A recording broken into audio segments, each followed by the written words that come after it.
ஹலோங்க, வணக்கம். Welcome back to my channel. இன்றைக்கி என்ன வீடியோன்னு சொல்லிட்டு பார்த்தீங்கன்னா, இன்றைக்கி சஷ்டியோட 3ஆவது நாள்.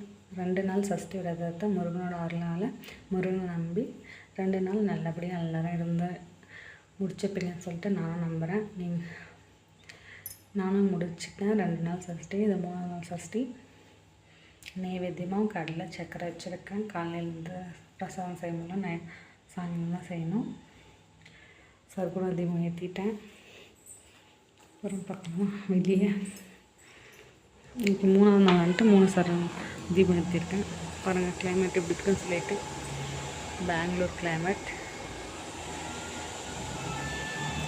வெற்றிவேல் முருகனுக்கு அரோகரா. முருகன் அருளால் எல்லாரும் இந்த 7 நாள் சஷ்டி விரதத்தை நல்லபடியாக இருந்து முடிக்கணும்னு சொல்லிட்டு நான் வேண்டிக்கிறேன். எல்லோரும் நல்லபடியாக இருக்க முடியும்னு சொல்லிட்டு முருகனோட துணையால் தான் நம்ம இருக்கோம். அது நல்லபடியாக முடியும். இருக்க முடியாதவங்க ஒன்றும் பிரச்சனை இல்லை, அடுத்த வருஷத்துக்கு இருக்கலாம். முருகன் எப்போவுமே நம்ம கூட தான் இருக்கிறாரு. வெற்றிவேல் முருகனுக்கு அரோகரா.